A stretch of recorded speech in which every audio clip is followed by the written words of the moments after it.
Hey everyone, and welcome to the Power Podcast Work to Earn. Here we talk with people from web3 world about their career path. And this podcast is our way to enroll web3. We are building an HR tech startup Humans. It's a platform where pros recommend other pros and get paid for it. So my name is Fedor and I am CMO at Humans, and this podcast we record with Anton, our CEO. Our today's guest is Molly, by the way. She is head of content at CoinMarketCap, which is one of the most referenced price tracking website for crypto assets. The guys have a huge audience and more than 5.5 million subscribers on Twitter. Wow, it's very interesting how guys manage their community and what are the differences between Web2 communities and Web3 communities. And of course, I'm interested in the way Molly entered Web3. So Molly, how did your morning start today? Very early this morning. I normally don't have early morning calls or late morning calls, but yesterday I had a late evening call, and then I had an early morning call. So, do you love morning calls? I love morning calls. I do not like late night calls. I'll wake up at 6 a.m. for a call. That's totally fine. But if you want to talk to me after 6 p.m., you just shouldn't do that. I see. And where are you talking to us from? I am in Queens, in New York. Yeah, great. That's great.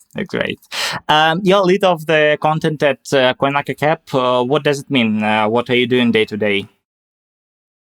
So many things. The main thing that I do is I lead up our content strategy for educational content.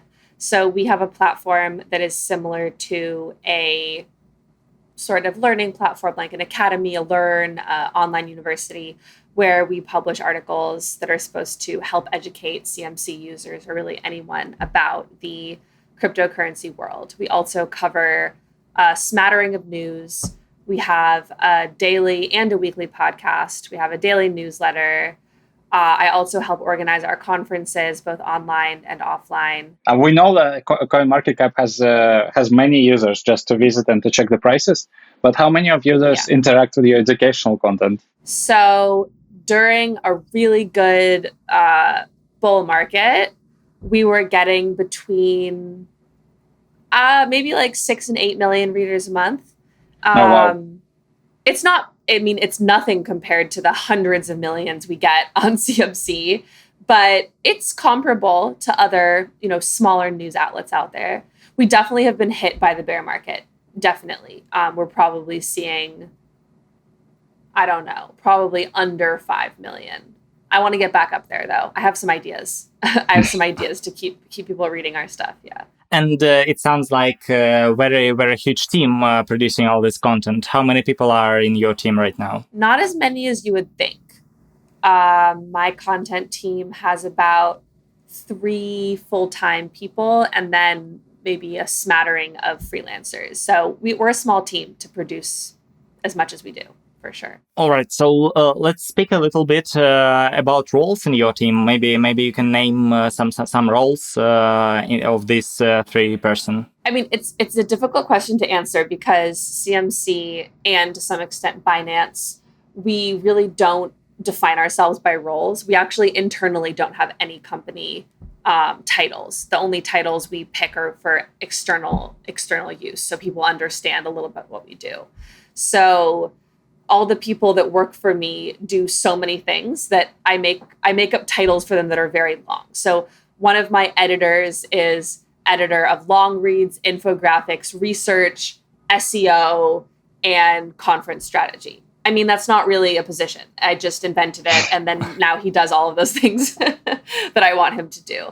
But it definitely has a lot of aspects of a startup to it still, even though we are big, is that everyone is really doing a lot in their jobs every day. That's amazing. Is it difficult to not have roles, to not have a proper organization structure, let's say?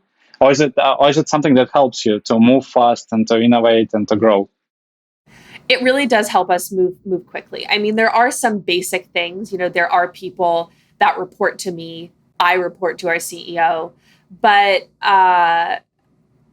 For example, I put on CMC's first online conference a few months ago, and we had 5,000 attendees in the metaverse and 100 speakers and 10 sponsors and keynotes and a virtual NFT gallery and workshops. And I assembled a team, but everything was lateral. I took people from the business development section, the editorial section, the SEO, the marketing people. But, a lot of the time, our customer service people and my operations people were being moderators for me. They were, it's like everyone was doing everything. And so I think that if we had a very hierarchical or very strict org chart, putting on a conference like that wouldn't have been possible. But because I was able to just, talk to someone and say, you're our head of SEO, but you're really great on camera, come host this panel. It's just really nice how we're able to work in that sort of fluid way. Wow, that's really amazing. And because it reminds us of our startup, but we are only 15 people, and it's really where everyone is very involved. I think it's unique to see this happen at big companies. Like how many people at CMC at total? We're definitely over 100, but I know that we're still hiring maybe 200 more. That's public information. We're definitely still hiring. Yeah, no, it's hiring in the bear market.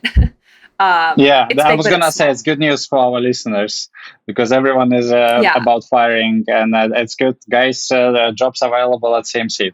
Join.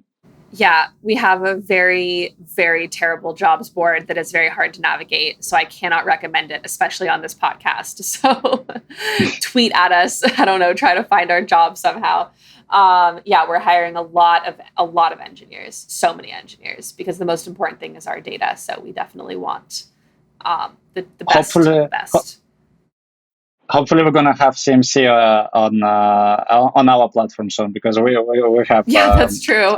like a company page, and our podcast is also to remind our listeners we are trying to dig into HR processes in Web3, see how it all works, find great companies, and to help candidates, to navigate and to choose careers in Web3, because we find that still a bit difficult and ironically not transparent. And this is our purpose of also talking to great people to make it more transparent and easy to join great companies. Yeah, we're definitely looking. The one thing I'll just give a shout out, social media managers, contact us. Cool. We're desperate for them. It's so hard. I joke that the position is cursed, like in Harry Potter, the Defense Against the Dark Arts. We go through like one a month. Cannot keep them. Oh, wow. Wow. Yeah. Molly, why is it so hard to find great SMM manager?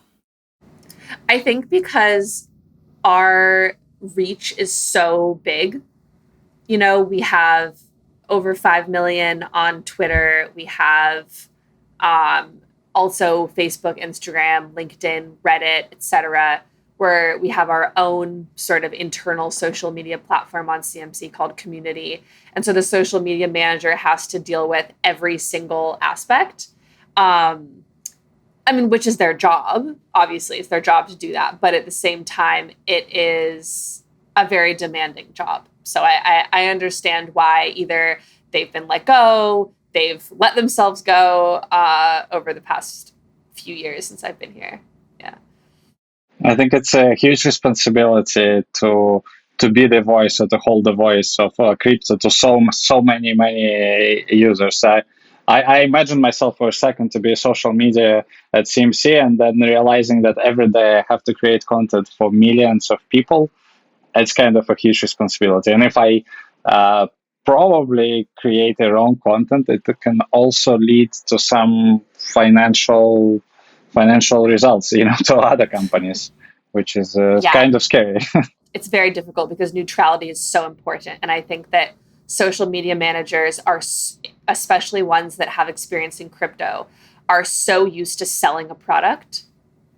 And we don't want you to sell anything, ever. Nothing. No crypto is better than another crypto. So that's really hard to remember a lot of the time. Did you have maybe some fuck ups with what are you posting with your content? Maybe you can share some mistakes. I think all of our biggest mistakes come down to our neutrality. So it's very important that CMC remains seen as a neutral provider of data. And the ironic thing or the tricky thing about that is that, yes, we are a neutral data provider, but what we do is we rank projects. So implicitly, people take that to mean that because Bitcoin is the top, it's better than Ethereum. And so a lot of times I've had issues with writers or editors or social media managers that will create or produce content that will say what our data implies. But we really want to leave all of the implications to the user. They get to decide if a bigger market cap means better. It could just mean bigger. And so I think that those have been some of the biggest mistakes, is when we take our data too literally and we start to make really direct comparisons. You're looking for social media manager for CMC, but maybe you can talk quickly. What are the requirements? Like, what do you expect this person to be?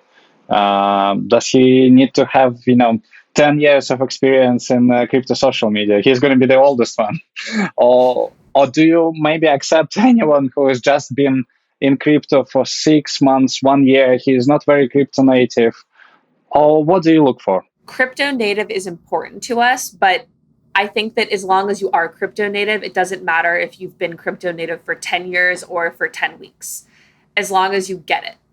I think it's probably one of the only positions where crypto native is very important. A product manager, important, but not as essential. Even one of my editors wouldn't have to be incredibly crypto native to start, because that's, being SMM is like really being plugged into the ecosystem, like the heart of the crypto ecosystem, sort of a self-starter.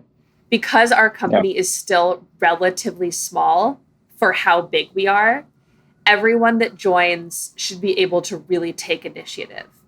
A social media manager isn't necessarily going to come and have our marketing lead tell them, make a content calendar, you should be publishing this much, et cetera, et cetera. The person should be thinking of that themselves. So setting goals, setting your own goals is also really important working at CMC, because everyone's too busy to do anything but their own work at the end of the day. What does it mean to be crypto native? How would you test this? What would you ask, or what would you say, and kind of wait for reaction from a candidate? Can you speak crypto native to our listeners, just as an example? So, what we've asked, I think, past social media managers and editors to do is to come up with a short campaign about anything. And so we can see, do they know the difference between Binance and BNB chain? Little things like that. I think one of the tests that I gave my editors before they were hired, I think it was maybe 35 people wanted to be an editor, like to edit articles for me. And I gave them an article that was terribly written about Zcash mining, about GPU and CPU and all the different kinds of Zcash mining. But the trick was that half of the mining methods in the article have been obsolete for 5 years. And only 2 people caught it. And I hired them. Because it really requires an understanding and double checking and being sure. And so I didn't want anyone on my team that would let an article go out about a type of Zcash mining that literally doesn't exist. And 32 people were ready to do that. So that's an interesting insight for our listeners. Very cool. Can you maybe share what is the most common objections that the candidates you invite to the team have? I'm very wary of hiring big crypto traders or people that have been in the industry for a while and have really strong positions about certain cryptocurrencies, because that makes working at CMC difficult, because then you're having to follow the security insider trading lines. It means that, imagine if we hired a social media manager that had a huge social media presence and they were incredibly supportive of Cardano, for example. Yeah. And then they became a CMC employee. That's difficult, because I'm not saying it's impossible if they were really qualified, but it definitely adds these sort of questions that we wouldn't have to ask if people were a little bit more crypto little bit more crypto agnostic. So that's definitely for me a red flag. Or rather it's something that we'd have to like really, really talk about how they're going to behave in public if they're going to work for us. Also during the interview process, there are people that are, they really want to work for CMC, but they don't quite have the skills for whatever job position is open. And so I've definitely been frustrated by people that just love our company, but will apply for a job that isn't the right fit for them. And it takes us a long time to realize that. We've definitely made some hires that have been really frustrating because we thought they were one thing and it turns out they actually were another. They just wanted to try to get their foot in the door. Because we expect a very, very high quality of work, instantly. And the maybe like a third thing during interviews, culture fit. Culture fit is really important. So we've definitely had some very high performing people that have pissed off everyone in the team. And no matter how good their output is, that's not good for the long-term sort of integrity of a team moving forward. So I take culture fit very seriously when I'm bringing someone on board. How can you describe your culture fit in CMC? Well, I mean, a really extreme example is I met an applicant in New York a few weeks ago for a cup of coffee to do just an intro if she'd be interested in this role. And after 45 minutes, we spent the next 2.5 hours talking about our favorite concerts all around New York and all the favorite food we like. And that is an extreme example of a very high qualified candidate with very good culture fit with me because she would be reporting directly to me, working very closely with me. On the other hand, no, I'm not saying people have to be my best friend and we have to like the same bands in order to get along. But that's like an example of like really good culture fit that is backed up by like an incredibly impressive resume that that's the kind of thing I look for because our team is so small. It's very small. Do you think that the candidate you're hiring should be culture fitted in your team, or it's something bigger, like all the CoinMarketCap team? I mean, all these 100 plus employees. That's definitely harder, but you have to just keep in mind when you're hiring someone about the overall ethos of the CoinMarketCap culture. And the ethos is we're a startup, and that means you're going to have to work with a lot of different people in a lot of different time zones. You're going to have to be very polite. Sometimes people don't speak the best English. Sometimes there are misunderstandings because of cultural things. And so you really have to be this like hardworking, always online, very easygoing, like understanding person. So we're really not about hiring people that are going to be what's the word? Like very competitive with the other teammates. Like that overall is already like not a good culture fit with the whole company. It's all about working together. Molly, I want to ask you a little bit more about the process in your team. How are you planning your content activities? So I actually use a lot of my content planning tools and strategies from Cointelegraph, where I used to work. There's a lot of issues with that company, but there's a lot of good things. And they did have a good organized newsroom, which is because I led it along with a few other people. So I think that my organization strategy is I try to automate things as much as possible for content. So it's at the point where even the idea of coming up with an article pitch and then telling the writer about it and discussing with them the scope, that's too much, because there's so much that needs to come out. So we automate everything. So when an idea comes out for an article, it goes into our CMS system. When we add the author to it, it pings him automatically via integrations. So, I mean, obviously, I would want a writer to come to me if they had questions and if they wanted to work on making their piece better. But the actual constant back and forth, we needed to remove it because we move so quickly and there's so much to do. So we've automated almost everything. On the other hand, without giving away too much of our content strategy, because I hope to be doing a few big content changes towards the end of this year and early next year. it's a really difficult decision between how much content do you want that's SEO driven, keyword driven, and how much content do you want that is human interest, personal interest, trend driven. So anyone that's going to be working in content is going to have to sort of figure out what their ratio is. And then it just depends on what your success is. If your success is, user retention, then you're probably going to have less keyword driven articles. If your success is organic traffic, then you're going to have a lot more, keyword driven articles. So it'll depend on the company and what they want. You mentioned that you used to work in Cointelegraph and you were there on the head of news position. Why did you decide to switch? Working in a breaking newsroom is really difficult. It's really fun, but it's really difficult. And I got tired of a job that was 24 hours a day, 7 days a week. You always had to be on constantly. And it was definitely really fun, but it's not something you can do for a very long time. So How much have you lived in this rhythm?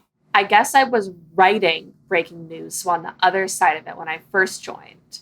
And that was maybe 6 months or so before I began editing it, which was pretty grueling because when you're editing, especially in the crypto markets, when the markets don't close, we were doing 12-hour shifts. And during those shifts, you were on the internet for 12 hours a day. There was no 30-minute lunch break or anything. You would eat in front of your laptop. You always had to be on. So I did that for about a year in total. And I could have kept doing it. I just decided that I didn't want to anymore. I know that all your jobs were in web3 companies, only some internships in web2. How did you get into the web3? Maybe how have you find your first job? I was going to say when Molly got into Web3, I think there was no Web3 concept back then. It wasn't really, people weren't saying Web3. And I think it's just been the past 2 years, right? Yeah, I don't think I heard Web3. I mean, when I joined Cointelegraph, we were still capitalizing blockchain in every article as if it was a proper noun. So that was December 2017. Yeah, I joined as an accident. A really good friend of mine, Olivia, was an editor at Cointelegraph. She's now head of content at OKX. And she had an open position for a journalist. And we were friends and we were neighbors. And I did. And what was your first day at Cointelegraph? Let's remember your onboarding experience. It was very fast. I think I wrote maybe 4 or 5 articles working remotely from my apartment. And then the next week, they called me and said, we need you to go to San Francisco to cover a conference. And I went to a crypto conference in San Francisco and interviewed Charlie Lee, the founder of Litecoin. And a few other people whom I don't remember for the 2 days of the conference. And then they flew me back and they paid for everything. It was great. It was a free trip to America. That sounds really fun and exciting. And a chance to meet great people, innovators. Well, Bitcoin had just hit 20,000. So I think there was just a lot of money and a lot of appetite for that sort of coverage. Yeah, I want to ask you a little bit about differences in communication between Web2 companies and Web3 companies, if you have this experience to compare. What do you think? What are the differences in team communications? At least in what I've seen so far with talking to my friends that work in Web2 companies and me working in a Web3 company, Web3 communication within my team is very, very positive and enthusiastic because everyone so firmly believes in the future of Web3.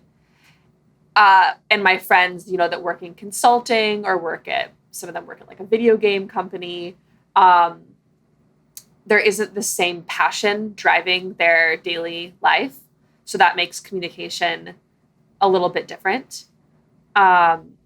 Besides that, there isn't necessarily a huge difference. Everyone's using Slack. Everyone's using Google Docs. So there's definitely some parallels that can be drawn.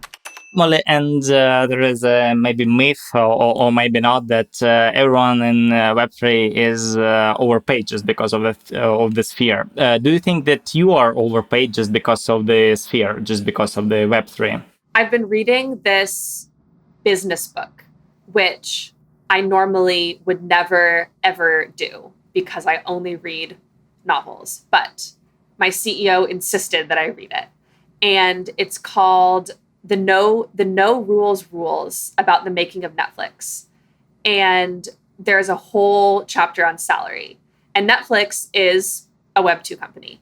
But they take their approach to salary very differently than I think a lot of Web2 companies do. And the Netflix theory, the No Rules Rules theory, is that you should pay above top of market for every employee so that they'll never want to leave and that you will always have the best. And so there was a few examples there where one of Netflix's, top algorithm engineers got an offer from Google for like 7 times his salary at Netflix. And they thought about it and then offered him 10 times his salary to stay. So this is what Netflix was doing. When you would go to Netflix, they would research the market and then give you 10% more. And that's really cool. I think that makes sense. The logic is that a very, very well-paid, very qualified employee will give you a better return on investment than 15 even average employees that are paid a little bit less. And that's something that CMC is trying to do now. They're trying to pay the absolute best for the absolute best. That actually makes we're trying to copy a Web2 company, if that makes sense. But yeah. I think we're doing that. I think we're doing that correctly. On the other hand, the salaries that I have seen in Web3 for very low level positions, I've seen people being offered $1,000 a week to moderate Discord channels of new projects. I even had a friend that joined a Web3 mining startup as a content strategist, and she was making instantly $90,000 a year. She was let go after 4 months. Like, there's just no reason for that. The bear market came in, everyone's was, so I don't know. I think that Web3 can overpay, but I do like the specific Netflix Web2 strategy that CMC is now trying to emulate. And now when the market is unstable, what do you feel and what do your colleagues feel? How does it influence on your mood in your team? Everyone in my team just loves crypto so much that they are fine with the bear market. They know there'll be a bull in the future. I'm the biggest crypto skeptic probably in my team, if not the whole company. I think so many aspects of this industry are incredibly upsetting and concerning for mental health reasons, emotional reasons, financial reasons, legal reasons. So I'm also able to look at the bear market and just kind of look at it, nod, and continue about my day. So no one's panicking. People panicked when Luna fell, but I think everyone, once they reassured themselves that no one we knew actually owned any Terra or Luna, then we just continued on with our lives. Can you tell a little bit more how do you cover these topics in the content and how to communicate with the audience on this bear market? I mean, we're definitely publishing a lot of those listicles. 8 tips for dealing with the bear market. How to use CMC data during a bear market.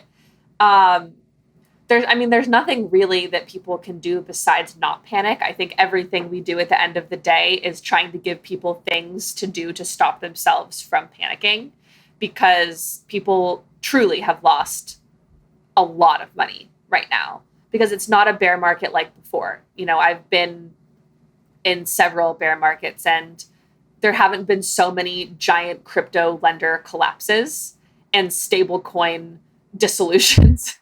So it's definitely hurting people in a bit of a stronger way than before. You've mentioned that you are the biggest crypto skeptic in the company. Can you please share maybe some thoughts? Is it possible to work in crypto and be a skeptic? It is for me because I do treat this as a job. at the end of the day. At the end of the day, what I love has nothing to do with cryptocurrency or finances or money or anything. I have many hobbies that take up probably as much of my time as I spend thinking about crypto. So it's definitely possible. And I have some friends that are even bigger crypto naysayers than I am. And they have the exact skill set that I have needed at different times, like the exact thing I'm hiring for. And they have turned me down to work at either low paying jobs in other industries or to be unemployed. And that I think is stupid.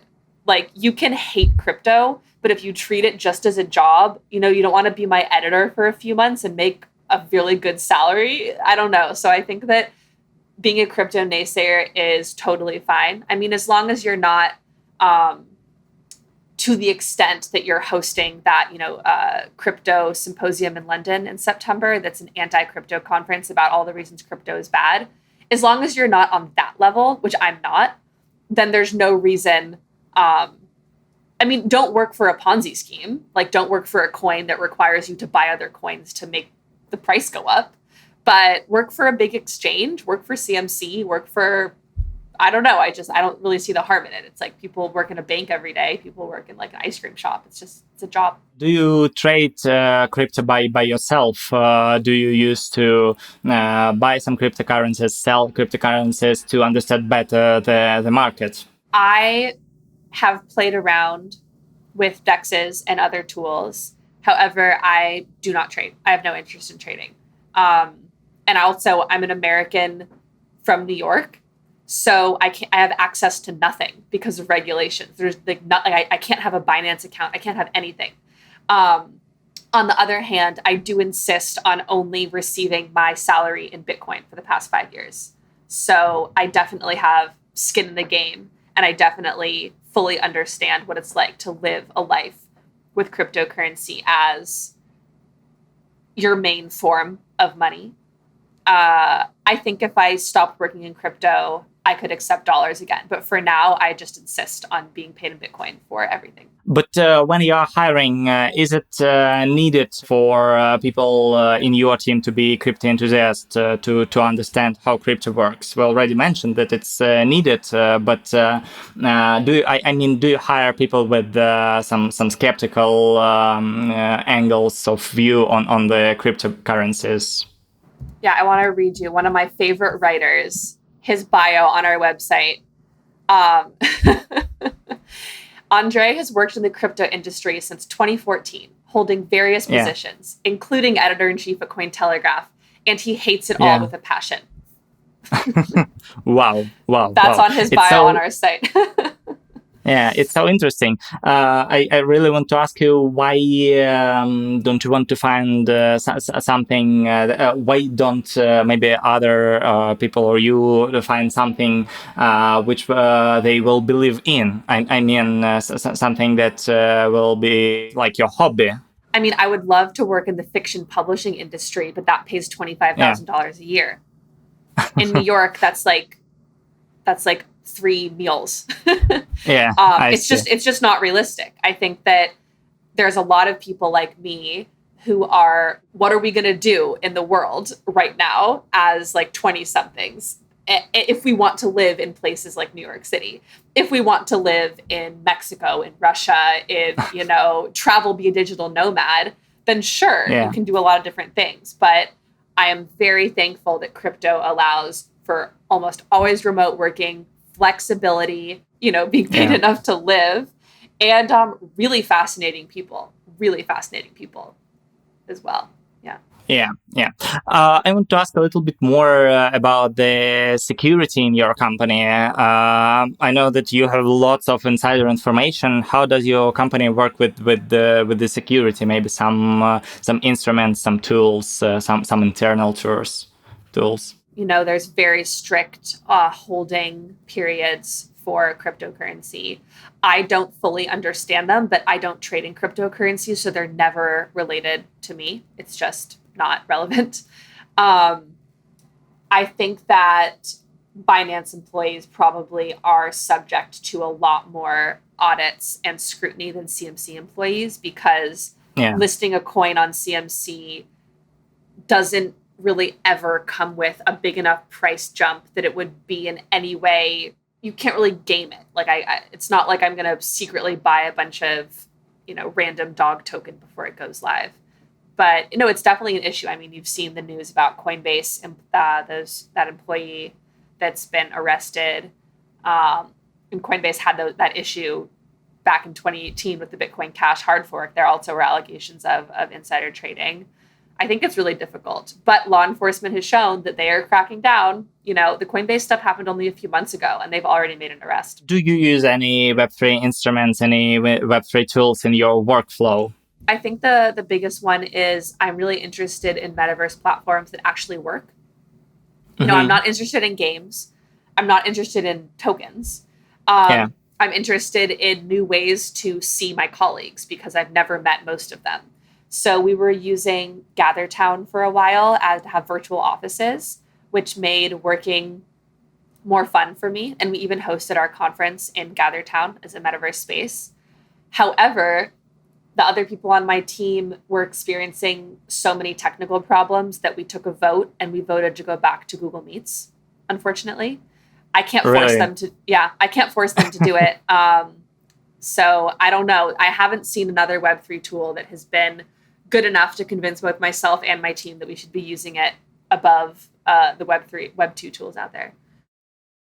Yeah. My next question was about your internal meetings. How are they going? How many meetings do you have a week, a day, and how are they going? How do you schedule it? I mean, I wish I could have my little virtual office and people could come, but again, I haven't found a platform that doesn't crash everyone else's computer when they try to use it. So, we have a few scheduled meetings with my team every week. I think 2, one small and one big, and then one really big, so 3. I check in with my direct reports once a week. I check in with my boss once a week. But I really like, there are a few colleagues where whenever there's an issue or a question, they just call me or I call them just on the phone. Which is definitely very Web2, like not even video calls, just like I call them on the phone and ask them a question. And I find that that's just the best way to communicate for me. So I think one of the last questions I want to ask you, if do you think that is it similar to start career in Web3 now? Is similar to starting a career in Web2 in the beginning of 2000s? I imagine that working at an internet like a .com company could have been similar to this. I definitely think the fully remote lifestyle is very, very new. And I mean, now at this point, it's not even unique to crypto because of the pandemic. It made everyone go remote. Yeah. But I'm sure there are similarities between the two. And there are definitely similarities in the fact that with every boom and bust cycle, more and more projects are dropping out until only the ones that are out of a real use case are sticking around. Yeah. Molly, thanks so much for joining us, for joining this podcast. Thank you guys for listening to this podcast. We really need your feedback, so please rate us in Apple Podcasts and Spotify. And don't forget to follow us on Twitter. It's an Underhood, and every week we have a new person from the Web3 world who shares his career experience. So thank you for listening to this episode, and bye.